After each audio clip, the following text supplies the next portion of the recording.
Começando mais um estudo semanal aqui para a semana do dia 12 de janeiro. E antes eu começo a falar minha análise para essa semana, eu vou comentar do mini índice, mini dólar, também ativos internacionais, macroeconomia, análise técnica e etc. Peço que você se inscreva ao canal, a opção vai estar abaixo desse vídeo.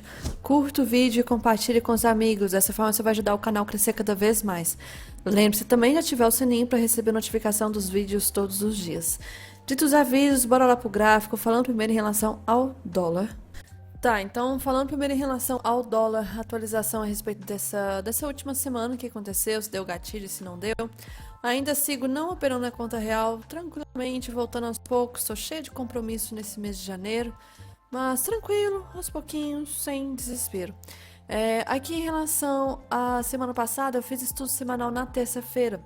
Terça-feira foi dia 6 de janeiro, então eu tenho que comentar a respeito do dia 7, dia 8, dia 9 e hoje.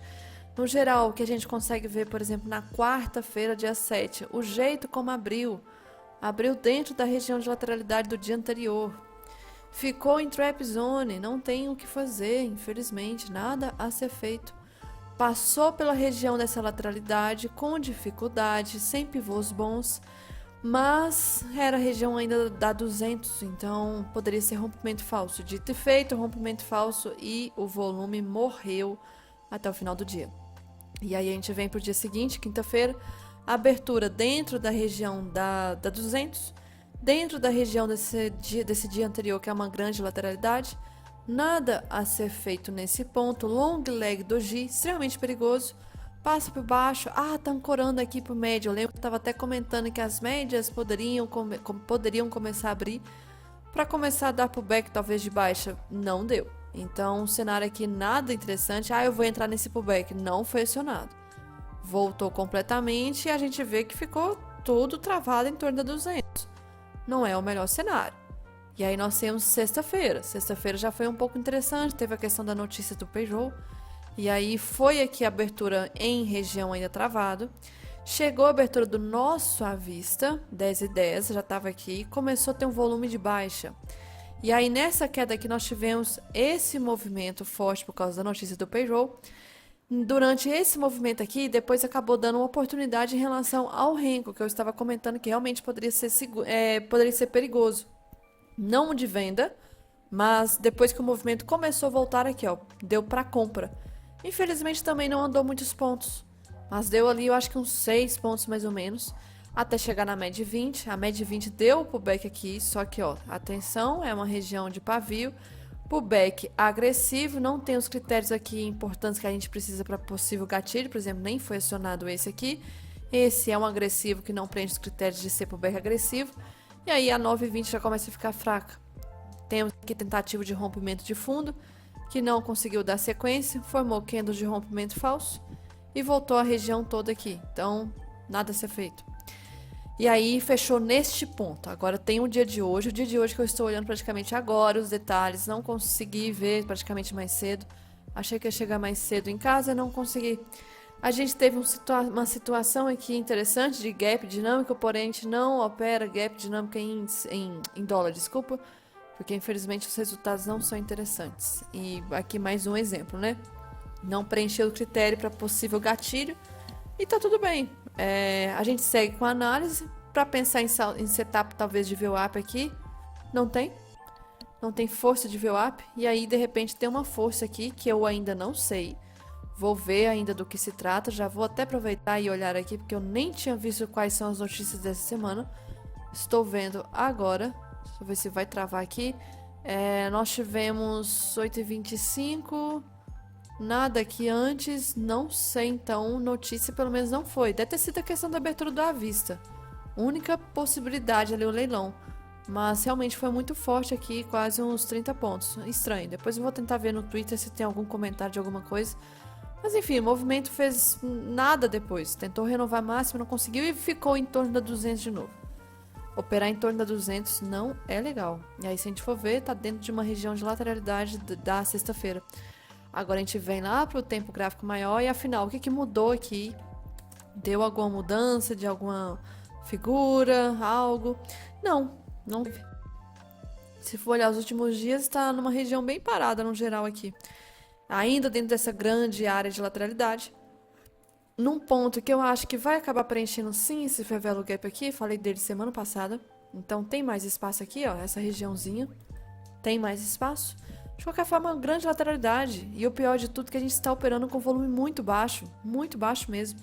Então o volume do dólar está extremamente baixo, cada vez mais caindo aqui. Eu espero que, assim, se a gente for olhar, né, historicamente, até já olhei isso de outros anos, o volume do dólar ele tende a ser maior ali no meio do ano, começando para março até mais ou menos outubro.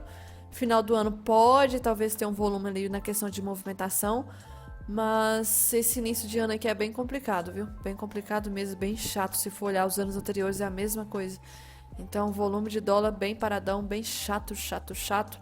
A gente vem aqui para uma análise a respeito de VWAP Band. Como que tá o VWAP Band do mês? Para vocês verem como que tá bem chato, bem lento. A VWAP de janeiro está trabalhando perto do preço e está sendo a nossa resistência, tá? Tem algo a comentar aqui, inclusive, resistência por enquanto. Fora isso, em relação às médias, a 200 foi rompida semana passada, mas está caindo lentamente, lentamente, lentamente. Marcações aqui, eu ainda acho relevante marcar essa lá de cima, essa linha, porque essa área está segurando e hoje a gente começou a ver talvez uma defesa compradora, tá? Do preço. Então, uma defesa compradora aqui aparecendo. Para 5 minutos, gráfico de 5, atualizando aqui, nós temos então uma possível figura. Primeiro, né? Tinha a questão da lateralidade aqui, foi rompida a lateralidade, tentou passar por baixo e acabou formando uma outra lateralidade. Então, para amanhã, eu acho interessante deixar esse caixote todo aqui marcado. Deixa eu só trocar de cor para não deixar a coisa bagunçada. Então temos aqui um caixote e a média de 200 está aqui no meio, indicando que o preço não está em tendência nem em gráfico de 60 minutos. Então nós não temos tendência. Se no 5 não tem, também no 60 não tem. A média de 200 está aqui no meio. Fora isso, nada mais a comentar. É a região de 5,40 que eu estou achando um preço bem difícil do dólar conseguir passar nesse momento. Eu acho já interessante até falar dos DIs. Os DIs têm correlação direta, tem muito. E semana passada eu estava falando deles aqui. Eu preciso abrir a aba de estudos para a gente ver o que aconteceu. Dito e feito, né? Pelo fato dos DIs não ter movimentado esses últimos dias, o dólar também não movimentou. Então, paradão mesmo, tá? Está paradão. Só que tem até o desenho marcado de semana passada, né? O que é esse desenho aqui? Eu acho que esse DI vai acabar caindo por causa desse favela gap, do mesmo jeito igual o dólar. Então, acho bem provável, tá? Desse DI aqui, no caso, chegar nessa região aqui, preencher essa região que está aberta. Mas, fora isso, essas marcações aqui, no caso, que eu tenho ainda. Não tem nenhuma outra figura, por enquanto, formando. E o DI realmente está travado nessa região e, por isso, o dólar também está. Aí, a gente vem para o índice. O índice nós tivemos... Deixa eu só confirmar uma coisa aqui. Nada mesmo, não. Então, agora, realmente, falando do índice, eu preciso mostrar o Ibov primeiro. Depois eu vou para o futuro. E o Ibov sem médias. O que aconteceu nesses últimos dias? Será que teve mudança? Não teve? Então, nós estamos no gráfico diário. Desde terça-feira passada, quando eu fiz o estudo, nós estamos numa região travada. Uma região aqui que está próximo do topo histórico, Ibov. Acho sim que vai romper esse topo histórico. Porque para mim isso aqui é um respiro. Uma acumulaçãozinha aqui, como se fosse um pullback para romper essa região, tá? Então, a situação aqui está realmente totalmente inversa do que a gente estava esperando, que era talvez de um ombro, cabeça, ombro. Agora já inverteu tudo. Agora já está um cenário aqui de talvez até ser fundo duplo, né, de continuidade e romper essa máxima. A máxima do Ibov está extremamente muito próximo. Então, assim, para ver o rompimento e romper máxima, né, tá na cara aqui. Mas ainda assim é uma região de muita força, tá? Vendedora. E infelizmente a gente já tem um tempo que não está respeitando padrões. E isso me preocupa. Isso está preocupando muito os analistas. Padrões não estão sendo respeitados. Geralmente quando a gente não tem como é que fala? E quando os padrões não são respeitados por muito tempo, né? Que já tem semanas, meses aqui, até em outros índices internacionais, infelizmente podemos estar diante de um evento muito importante, assim, macroeconômico, tá? E a gente está num cenário assim para vários índices, para vários ativos, tá? Vou ressaltar de novo sobre isso.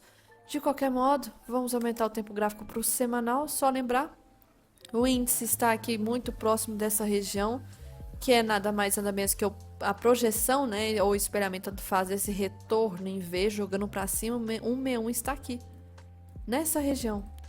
E aí também temos um grande problema, está derivando.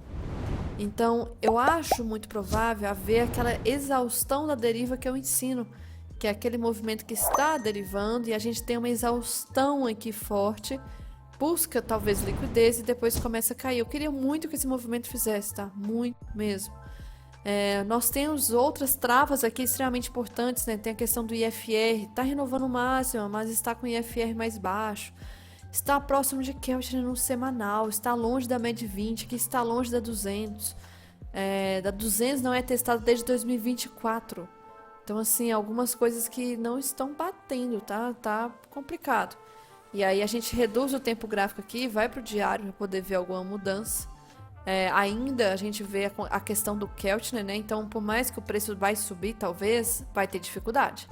Porque o canal de Keltner tende a segurar muito. Quanto maior o tempo gráfico, mais forte tende a ser esse canal. E o IFR tá gritando aqui a divergência. Tá absurdo esse movimento. E esses indicadores tendem a respeitar em movimentos tranquilos do mundo, né? Mas nada está respeitando ultimamente. E esse que é o problema, nada está respeitando. E aí, quando a gente vem para a questão aqui, por exemplo, de... Eu acho que em relação ao Ibov em si, vou passar só para 60 minutos para a gente ver se tem mais alguma coisa. Por enquanto, não. A gente vê pelo Ibov que parece que está dentro de um canal também aqui recente. Então, nós temos essa marcação aqui ainda relevante. Está subindo em canal e o canal é aquele dilema. Quando que o canal vai ser rompido? Não tem nada que possa definir isso. Quando quiser. Porque já testou várias vezes, não sei se vai durar por muito tempo, vai durar semanas, meses pra frente, sei lá, vai durar um ano inteiro, quem sabe, né? Mas tá bem chato esse canal aqui. E aí eu vou lá pro futuro, que é o que a gente opera, né? Mas eu precisava falar do Ibov pra gente ver se tá tendo divergência, se não está. A gente vem pro semanal e a gente já começa com um fator importante. O semanal de janeiro, a primeira semana, já rompeu máxima histórica. O Ibov não fez isso. Então, essa divergência é importante. O Ibov não fez e o futuro já. Está também em deriva. A gente reduz agora para o diário. O cenário está extremamente em canal, caótico aqui, muito complicado. A gente vem para a questão de canal de Keltner. O canal de Keltner aqui do futuro não está tão nessa região, porém já está próximo. Já é uma área muito forte de trava. Extremamente esticado, longe da 200 aqui, uma abertura muito grande, tá? Uma divergência aqui, abertura das médias muito grandes, muito grande no caso. Normalmente a gente vê, né, com o tempo, olhando para trás, que é comum a média 20 fazer a convergência, que é o movimento de retorno. Então, esticou tanto aqui, que uma hora ela vai voltar. Então, ela começou a voltar aos poucos. Esticou, volta aos poucos. Esticou, volta aos poucos. Esticou, volta aos poucos. E aqui não está acontecendo isso. Aqui, em julho, só subiu. Isso não é normal. Se a gente for pegar aqui para trás, ó, isso teve um grande momento da história aqui em 2020, né, que foi muito forte, só que voltou um pouco e depois subiu de novo. E aí teve uma queda realmente bem sangrenta aqui. Aqui antes da pandemia, esticou demais. E é interessante comentar que as magnitudes do movimento são bem diferentes. Naquela época, antes da pandemia, essa pernada aqui, ela era absurdamente forte. Hoje é pequeno diante do que nós estamos enfrentando aqui, ó, o movimento todo alto. Muito forte, é o dobro do quase que hoje, né? Só que naquela época a gente não tinha tanto volume de negociação. Muitas pessoas vieram na pandemia para operar o mercado. Eu fui uma delas e muita gente veio. Então o volume aumentou. Não estou falando coisas na minha cabeça. Olha o volume de antes. É só olhar o volume financeiro. 2018, olha o patamar que era de negociação. Olha agora. Então assim, aumentou muito por causa da pandemia. A pandemia só foi aumentando, né? A galera puxando... mais usuários ainda para B3, né? Bots, trader, companhia, chamando a galera toda. E aí nós tivemos um pico muito forte aqui em 2021. 21 como um todo foi muito forte. E por que 2022 para baixo começou a cair? 2022 aqui a gente já teve muita gente retornando para os seus trabalhos anteriores, muita gente desistindo do mercado, etc. Então o volume foi começando a reduzir. Porém, contudo, entretanto, ainda é muito forte. Porque uma vez que você conhece bolsa, meu amigo, você não vai conseguir desapegar disso aqui. Você vai operar alguma coisa, você vai mexer com um fundo que seja. Você não quer mexer com gráfico por conta própria, você vai mexer com um fundo, você vai fazer alguma coisa de mercado. E aí o volume acaba ainda sendo alto. Mas tá muito parado, né, se a gente for ver.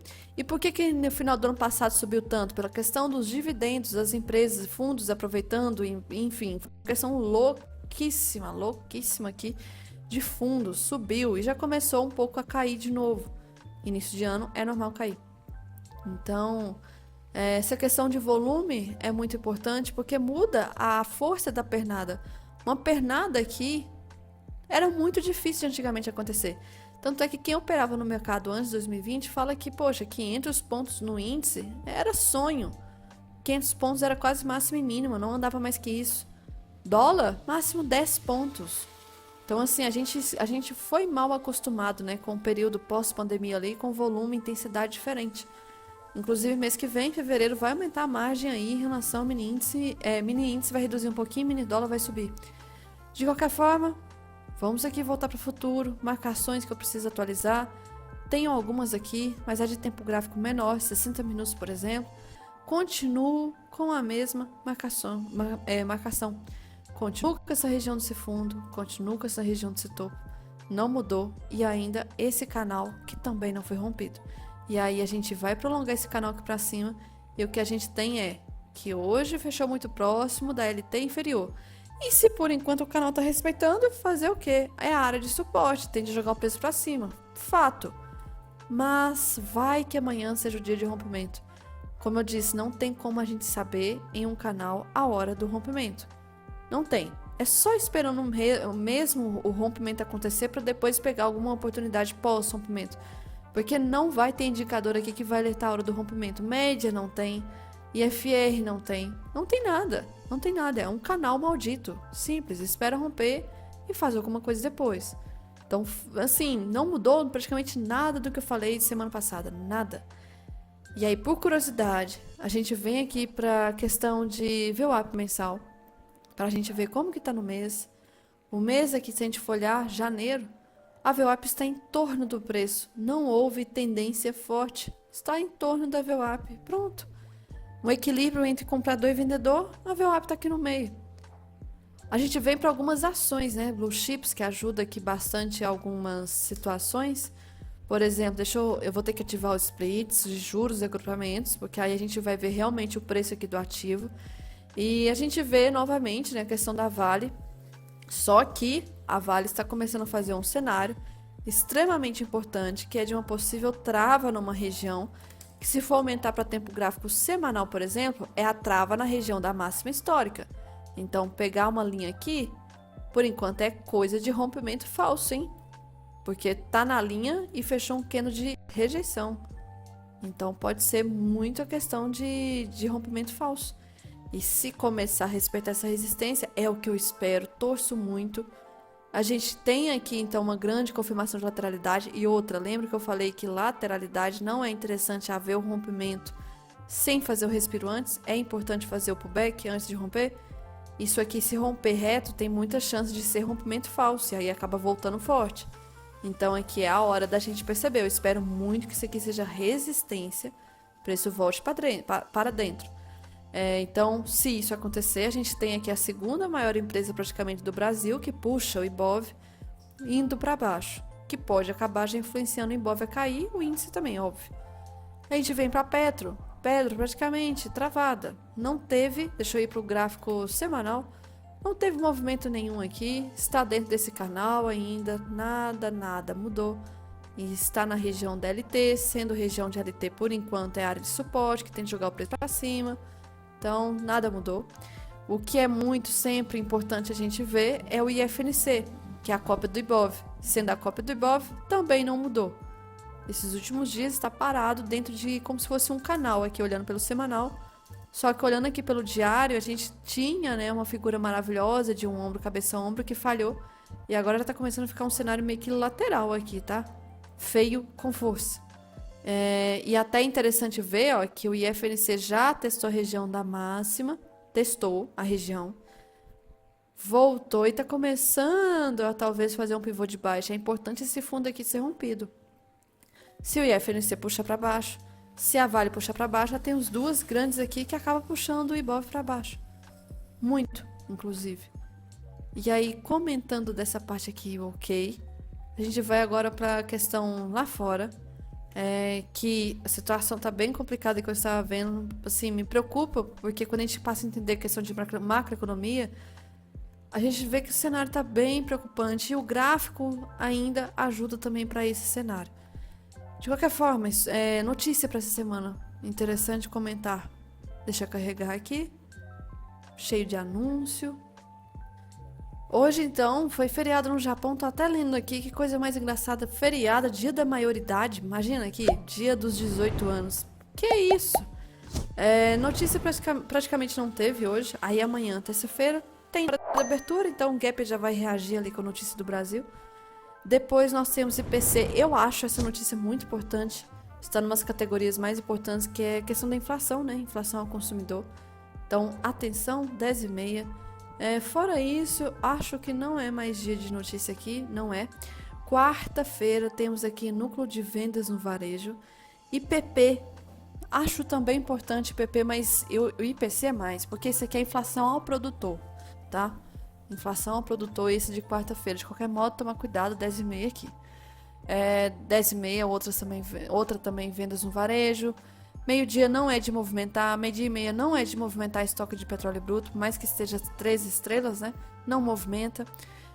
Eu acho, tá, que a questão é que me surpreende o fato de ter notícia da China na parte da tarde, tá? Então, geralmente a gente tem notícia da China na parte da noite quando a bolsa aqui não está aberta. De qualquer modo, então você tem aqui na parte da tarde, só tomar cuidado. 13h31, não sei por que 13h31, que coisa. Quinta-feira. Tem aqui, a abertura já vai reagir com notícia do Brasil. Foco na notícia dos Estados Unidos, que tem aqui 10h30. Não acho uma notícia tão relevante assim, só tomar cuidado. 10h45 e possivelmente 11 horas. Não, até que não. Então é 10h30, 10h45. E essa aqui não é de movimentar. Sexta-feira não tem Peugeot. Peugeot foi semana passada. Tem as notícias aqui junto com a abertura no pregão. Depois dos Estados Unidos não temos nada, então é uma semana muito tranquila e normal de ser, tá? Semanas no meio do mês é semana tranquila. Não temos vencimento de contrato de índice agora, porque teve em dezembro, então em relação a isso não tem que preocupar. E coisas que eu queria falar a respeito lá fora que vem me preocupando, a respeito dos índices dos Estados Unidos que vem renovando máxima de novo. A questão da decisão ali da Suprema Corte dos Estados Unidos a respeito das tarifas não saiu sexta-feira, prorrogaram para quarta-feira, então não saiu a bomba na sexta. Temos a questão aqui, ó, Dow Jones também renovando máxima, Nasdaq não está próximo da máxima, dólar em lateralidade, tem bastante coisa que eu tenho que comentar a respeito de notícia aqui para vocês refletirem, tá? Mas EWZ esses últimos dias, ó, esses últimos candles parado, volume baixíssimo. Muito, assim, horrível esses últimos dias. E uma coisa que eu estou vendo em WZ, até esqueci de comentar, de possíveis gatilhos aqui em relação a mini índice, tá? Esqueci de falar do dia de hoje, que era até interessante eu comentar. Já que eu não estava acompanhando, agora mesmo eu estava olhando pelo celular e olhando agora pelo computador, sim, isso aqui nós tivemos gatilho, tá? Pro back mesmo, foi bonito. Aqui o 17, o 20 também foi bonito. E aí, em relação à quantidade de pontos, até andou um bocado aqui, mas antes, olhando pelo gráfico de candles, não acho interessante. E com certeza, Renko deu também troca de cor aqui, com certeza. Olhando pelo macro, né, não tem nada para bloquear essa possibilidade de operação aqui, então está tranquilo em relação a isso. E aí, marcação, eu só preciso marcar aqui para lembrar que isso aqui é uma área de gatilho, para lembrar no futuro de anotar sobre isso aqui. Vou só mudar de cor. Eu olhando os dias anteriores, por exemplo, sexta-feira, né? Sexta-feira teve um candle como se fosse long leg doji, média sem tendência. E aí, aqui Deus me livre fazer alguma coisa, né? Aí começou do nada a subir forte. E aí nessa alta toda aqui, nós tivemos a questão... voltando. A questão aqui dessa área, fazer nada, é principalmente do gráfico de candles, tá? Renko acaba dando, mas gráfico de candles é uma região complicada. Começou o preço voltar, fez um mega long leg doji com a notícia do payroll. Rompeu máxima de novo, faz um pullback. Ah, eu vou comprar nesse doji. Não vou, né? Faz o pullback na 20. Ah, eu vou comprar aqui. Calma, pullback agressivo. Para começa a preencher os critérios, vai não dar o gatilho. E aí trava o movimento. E aí, essa parte da tarde aqui já não tem muito o que fazer. Quinta-feira foi horrível. Quinta-feira, Deus me livre. Ancorou na VWAP de uma forma horrível aqui. Ó, o VWAP acabou segurando o dia todo, mas toda vez o preço batia nessa região. Então não é caso de tendência. Olha como é que estava o desenho no dia. Isso aqui não é tendência. Então, não também. E aí nós tivemos aqui o cenário de quarta no caso. Que por enquanto, olhando aqui, neste ponto da abertura, nada a ser feito. As médias nem estavam decidindo para que lado ia. Aí começou a ir para baixo. Ah, eu vou vender aqui. Tô na cara da 200 e ela está em tendência pontada para cima. Ah, não respeitou. Ok, mas outras vezes acaba respeitando. Passou por baixo, por back, agressivo pro gráfico de candles, porém deu por Renko, tá? Por Renko deu. Voltou a cair. Ah, pro back, está longe, infelizmente, da média. Parece que a média de 9 está próxima, mas na verdade não estava. Estava longe. Não estava numa distância ideal. Volta a cair. Ah, pro back 35. Esse aqui eu tava até falando dele, né? De ser gatilho. Não foi acionado. Nada a ser feito, então. E aí passou por cima aqui. Temos possibilidade de virada nessa região, tá? Que não teria ido. Era caso de stop. Mas essa parte da tarde aqui em plena quarta-feira eu já nem acompanho mais. Depois de meio-dia e meia já era, não acompanho. O movimento tende a parar. E realmente parou. Esse é o risco desses últimos meses. Chega meio-dia, volume para, morre. O volume morre. E o do dia anterior eu já tinha falado no estudo semanal da semana passada. Então, essa parte que eu tava esquecendo de falar, já falei aqui então. Voltando pra cá. Questão EWZ. Aí a gente vem aqui pra questão de commodities, né? Minério de ferro. Olha que loucura. Nós estamos aí em renovação de máxima desde o ano passado. Na verdade, ó, está num ponto de topo importante. Por isso que a Vale está subindo muito. Olha todo esse movimento alto que a Vale subiu, né? Mas também é uma área de resistência. É engraçado, a Vale também está na sua máxima histórica área de resistência. Então, se respeitar aqui, pode puxar a Vale para baixo. Petróleo, tem alguma mudança? Tá tendo uma força diferente nesses últimos dias. Sem explicação, já eu falo sobre isso. Mas, no geral, tá bem paradão mesmo. E aí vem a questão, né? O ouro não para de subir. E tava falando disso semana passada. Ouro e cobre não tendem a subir juntos. Cobre sobe quando a economia no mundo está praticamente aquecida. E ouro sobe quando a economia no mundo está em risco, em segurança. Então os dois subir juntos? Como assim? Ouro está subindo porque tem risco e cobre subindo porque a economia está maravilhosa, mas como assim risco com maravilha? Não tem sentido.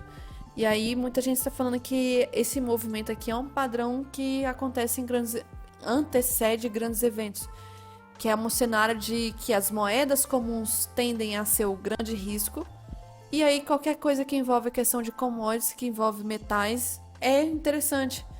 Cobre, platino no caso, ouro, prata e etc. Fica super valorizado. É como se fosse moeda de troca mesmo, em caso de risco das outras moedas. E nós temos um grande risco da moeda do dólar, tá? E não só do dólar. Tem o iene japonês também, que eu vou falar agora já. Então, a respeito da questão dos juros nos Estados Unidos, os juros lá ainda está em patamar alto, 30 anos esse aqui. Em relação a 10 anos, cadê? Mesmo jeito aqui, tá numa lateralidade, mas é alto, tá? Não está caindo os juros lá fora. Projeção de juros. E aí a gente vem para a questão da Nikkei. O Nikkei, então o índice lá do Japão, está renovando o máximo histórico. Não só lá, mas vários índices no mundo, inclusive o Brasil, né, também tivemos aí.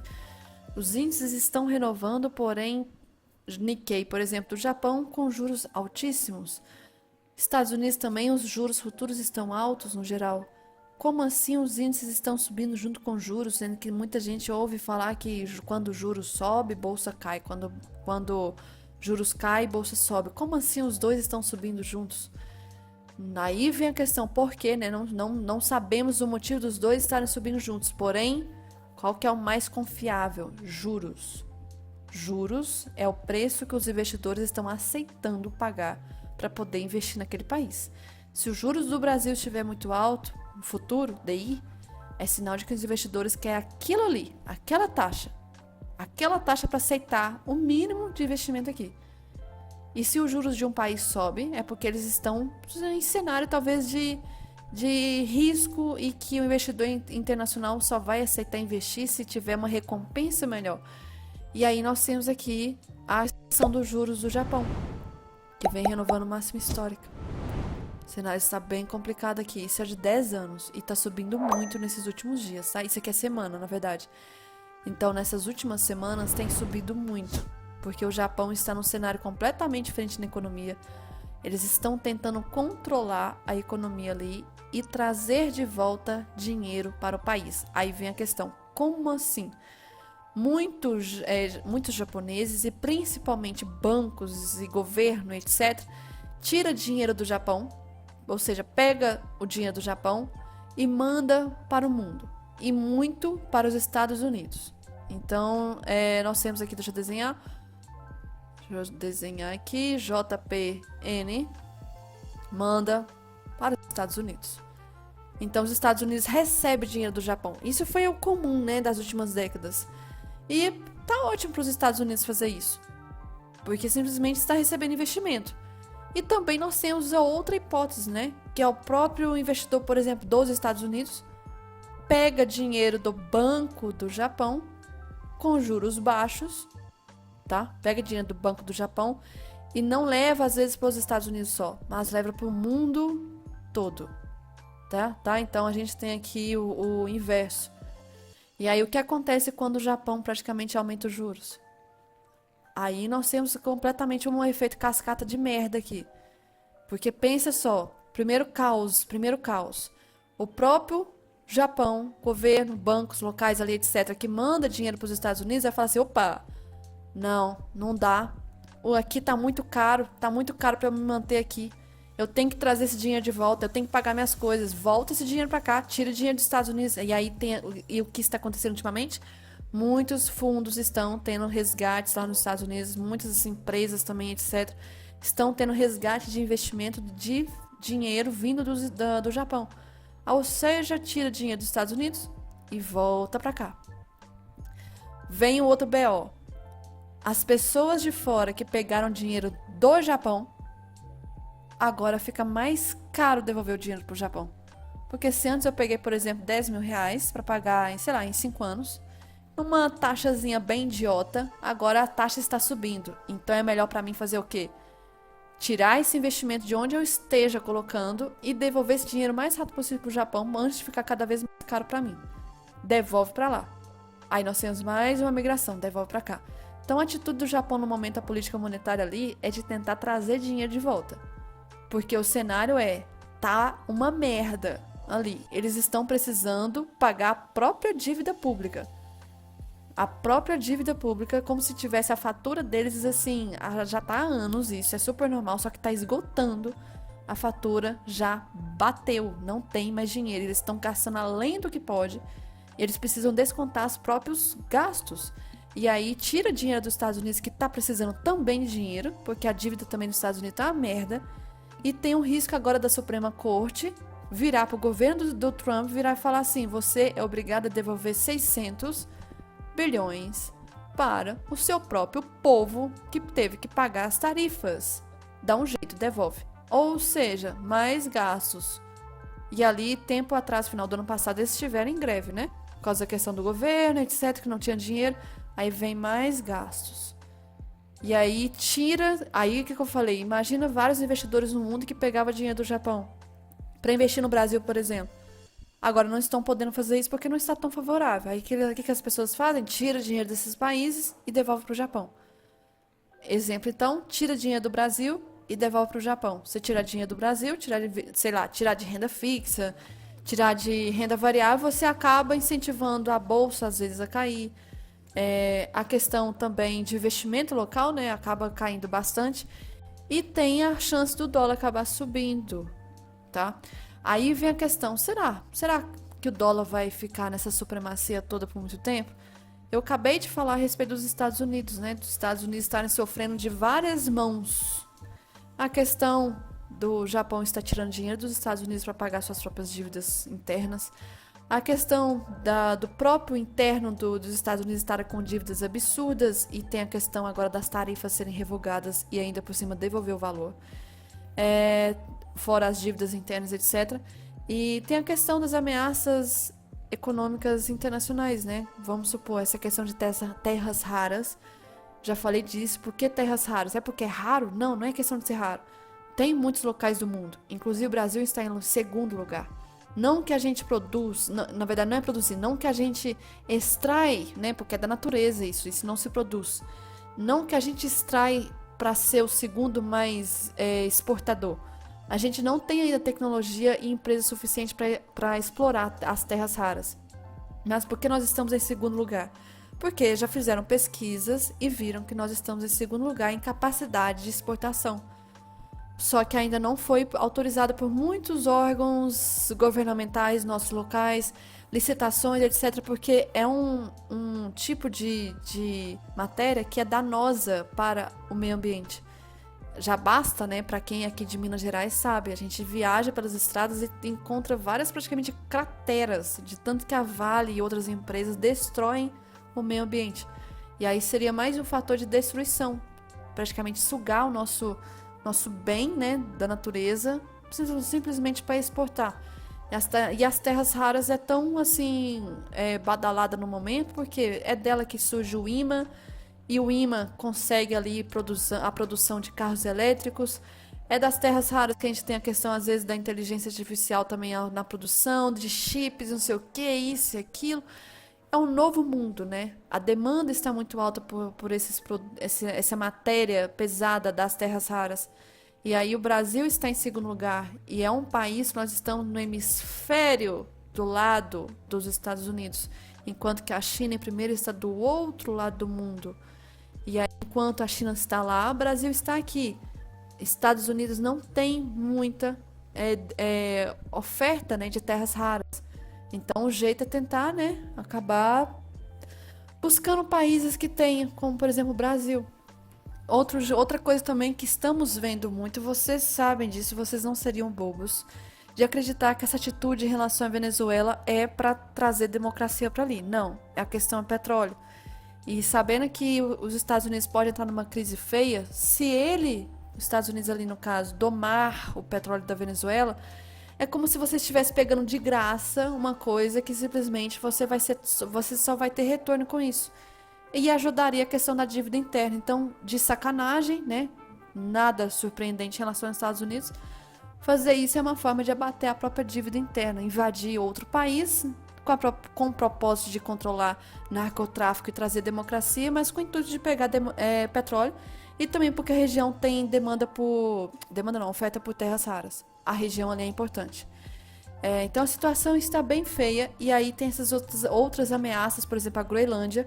A Groenlândia não é nem por questão de terras raras, é porque para quem não acredita que a Terra é plana, quer dizer, para quem não acredita que a Terra é redonda, ela é, tá? Porque tem gente que acha que a Terra é plana, a Terra não é.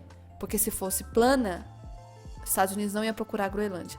Mas ela é redonda e no hemisfério norte, a Groenlândia é um ponto estratégico para a defesa em relação ao outro hemisfério. Conta, por exemplo, Rússia, China, etc. Então ali é um ponto estratégico de segurança nacional. Mas, poxa, é você querer invadir um país. E esses temas estão sendo muito debatidos nessas últimas semanas. Aí vem algumas pessoas discutindo. O Trump tá muito, assim, como é que fala? Desesperado nessas 2 primeiras semanas do ano. Já tivemos a questão de Venezuela, já tivemos a questão do Irã agora, já tivemos as ameaças mais intensas a respeito de Groenlândia, já tivemos até ataques em relação à Colômbia e México. As coisas apenas em 12 dias de 2026. Esse ano tem eleições como se fosse o Congresso dos Estados Unidos e o Trump já sabe que ele vai perder apoio. E sites de apostas como Polymarket, Kalshi, etc. estão apostando mais de 50% que ele vai perder o Congresso. E se perde o Congresso, ele pode sofrer impeachment. E que eu torço muito para isso acontecer, porque nós precisamos. Foda-se se a China vai ser a nova, sei lá, a nova supremacia do mundo.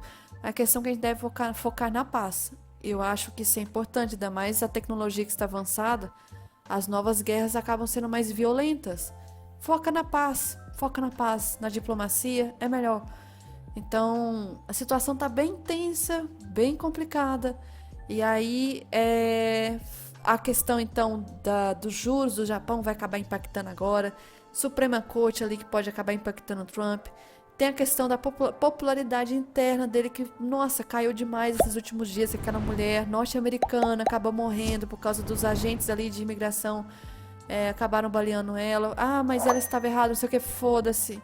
Simplesmente a imagem ficou muito feia. Muito feia. Popularidade interna acaba caindo. Ele está sendo bastante zoado, virando meme ali internamente pelas loucuras dele. Cada dia ele fala uma coisa. O Brasil é muito bonito. Temos o Cristo Redentor. Cristo Redentor maravilhoso. Vou pegar o Cristo Redentor porque está no hemisfério meu lado e eu tomo conta disso. Então, assim, tá virando meme. E o que vira meme pede respeito, né? No mundo. Então, aí eu acho que esse ano vai trazer muitas turbulências ainda. E como eu disse semana passada, meu receio é que a crise econômica de alguns países possa virar crise bélica.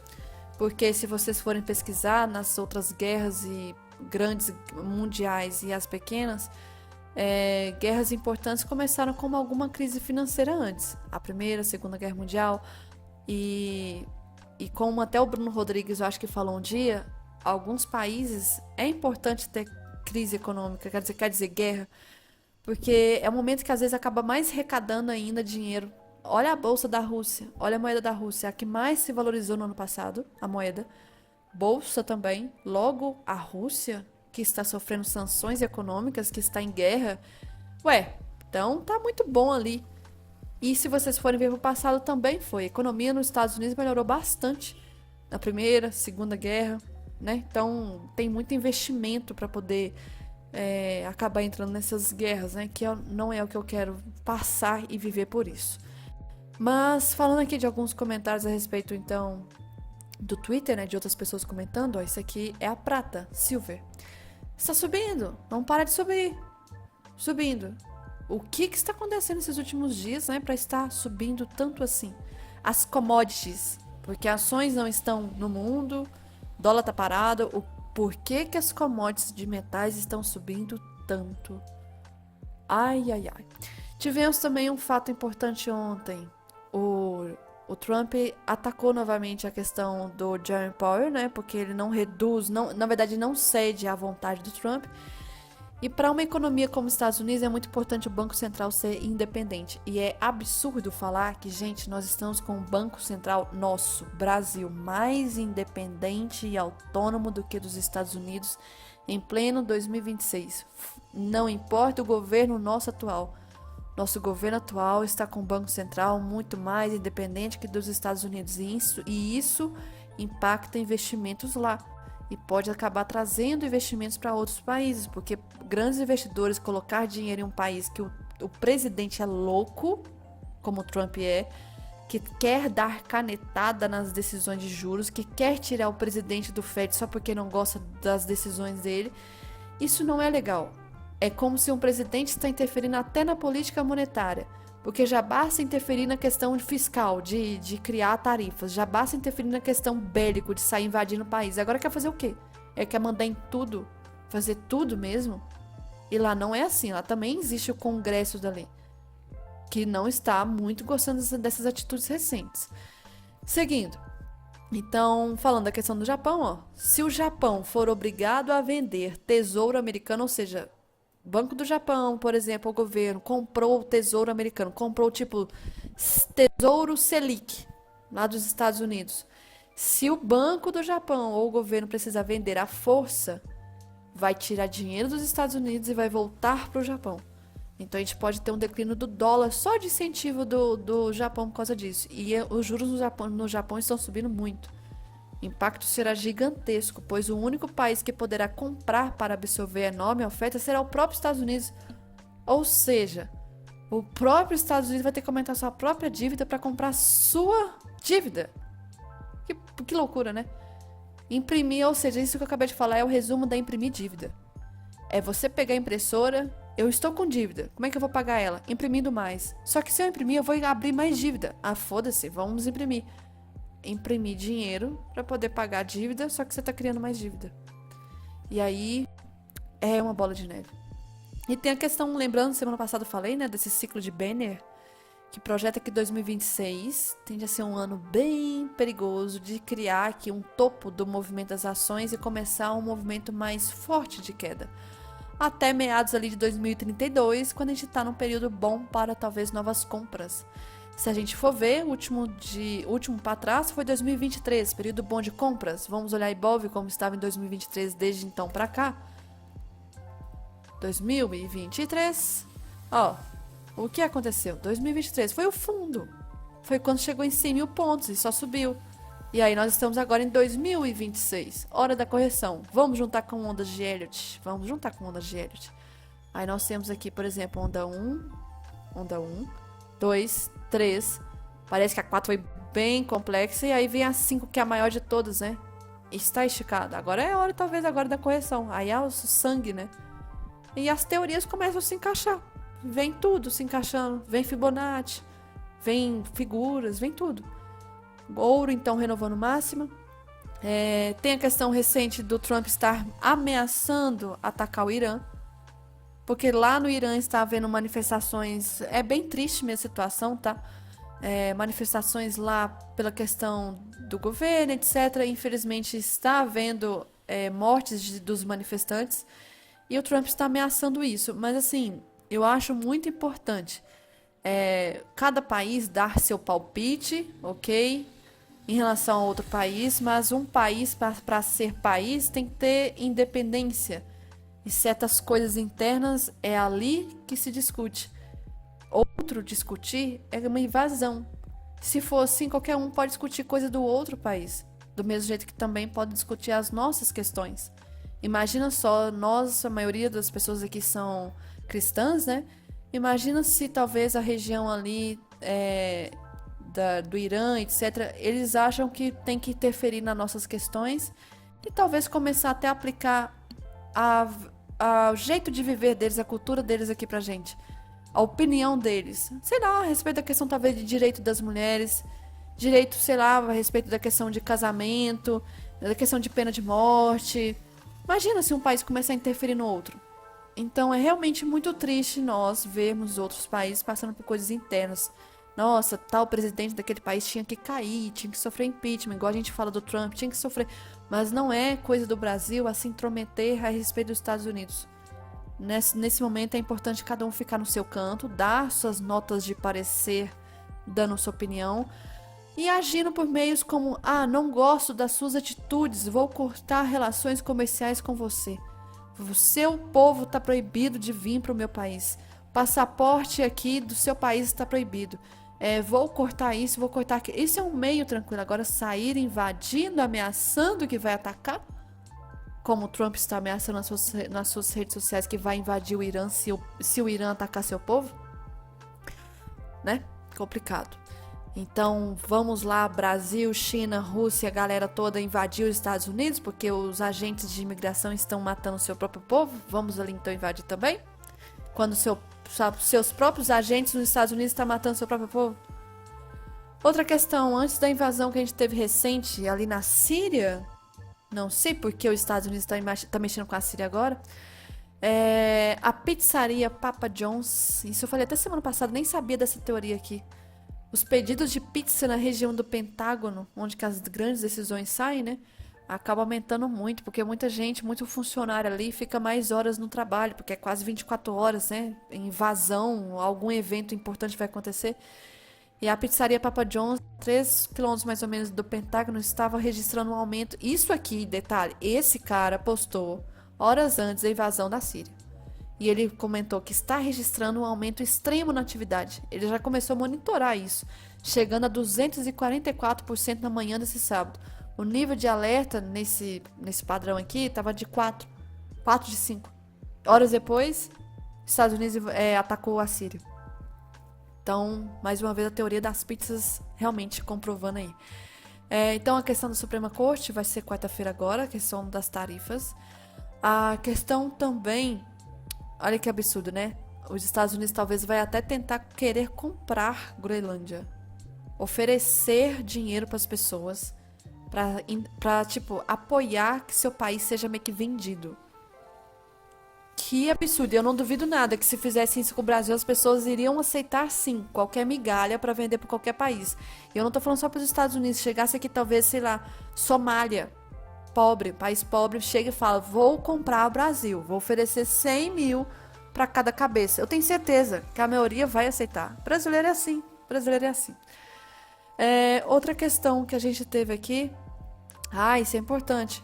Não foi assinado ainda, mas está nos momentos finais para um acordo que eu nunca imaginei que eu ia passar a ver isso tão assim, praticamente na minha vida aqui, um evento de acordo comercial entre Mercosul e a União Europeia.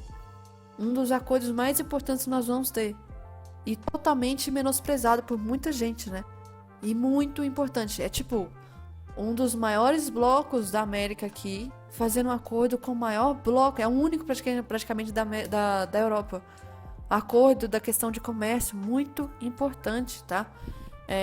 Analisando ali a questão desse acordo, tende a ser mais prejudicial para a Europa do que para a gente. Em alguns aspectos, a gente vai sair ganhando muito com isso aqui. E aí, depois, outro ponto, esse aqui, é o gráfico do preço das casas nos Estados Unidos. A gente tem aqui até o cara falando que evitem de comprar casas agora, porque se a gente for ver, os preços estão subindo muito. Nesse pico que teve aqui, que foi em 2006, foi a bolha que explodiu e as casas assim caíram demais os preços. E naquela época coincidiu com esse ano aqui, ó, da queda dos preços. E agora, adivinha só? Está subindo, batendo recorde o preço das casas nos Estados Unidos. E adivinha? Bateu com o ciclo aqui. E o ano tá começando bem violento, né? Fora isso, essas outras coisas eu já tinha comentado. Então, acho que era só isso que eu tinha que comentar pra essa semana. Os eventos de macroeconomia ainda seguem impactando bastante. De qualquer modo, eu recomendo, sim, estar sempre atento a cada detalhe a respeito do mundo. Eu acho que a questão mundo está muito mais relevante ultimamente do que interno. Sei lá, e esse presidente, não sei o que, prisão, ministro, não sei o que, da STF. As coisas fora do Brasil estão muito mais impactantes, tá? Porque se vocês forem ver, no geral, os índices estão acompanhando o movimento. Índice Bovespa está subindo, Nikkei está subindo, índices americanos estão subindo, índices europeus estão subindo, índices da América do Sul estão subindo, índices da África estão subindo, índices sei lá, tudo está subindo. O mundo inteiro praticamente no geral está subindo. Aí você vai me dizer que o mundo inteiro está perfeito. Não, a gente sabe que não. Não está. Não está. Mas estão juntos, de mãos dadas, subindo. Então, eu acho que essa corda vai quebrar não é nem internamente. Alguma coisa interna. Não, a corda vai quebrar com alguma coisa global. Porque todos os índices estão andando juntos. Se vocês olharem no ano 2024, por exemplo, não era assim. A gente entrava e via S&P, Nikkei, no geral, Nikkei no ano caindo, ou lateral, S&P subindo, DAX da Alemanha fazendo tal outro movimento, da Inglaterra fazendo outro movimento, cada um de um jeito. Porque a economia desse país está assim, esse outro está assim, o juros desse está assim. Agora não. Os juros estão subindo praticamente dos países de primeiro mundo, Nikkei, Japão, Estados Unidos, no geral, vem subindo. Os países como, por exemplo, México, Brasil, etc., os juros estão caindo aos poucos. O dólar está desvalorizado no mundo, em todas praticamente grandes moedas. Está desvalorizado porque o cenário nos Estados Unidos não está bom. Então, sim, é uma corda mais global que eu acho que quando ela arrebentar vai machucar feio. E por isso que eu vejo tanto as commodities de metais importantes subindo, porque pensa, se essa corda quebrar, rasgar, cortar, não vai ter índice seguro. Que país que vai ser seguro? Que moeda? Ah, eu vou pro dólar. E se o cenário dólar local ali não estiver legal? Ah, eu vou pro Nikkei. O Banco do Japão tá aumentando os juros de uma forma absurda, tá em crise interna. Ah, eu vou pra China. Será que vale a pena? Porque China depende muito dos Estados Unidos. São dois inimigos que se dependem. Um compra do outro, outro compra do outro. Vice-versa. Um quebra, o outro fica difícil. Então, o que eu vou fazer? Eu quero continuar vivendo, mas eu tenho que ter alguma moeda. Então, vou comprar moeda metal, porque lá nos primórdios a troca das coisas era feito em moeda e também em commodities, né? Ah, vou te dar um saco de arroz, você me dá um porco. Ah, vou te dar não sei o que, você me dá isso. É isso, porque é a moeda que praticamente todo mundo vai trocar. Commodities, commodities, commodities. Não são moedas, não é câmbio, não é índice, não é ações. Então, algo a se pensar. Eu fico preocupada com essas coisas, mas enfim.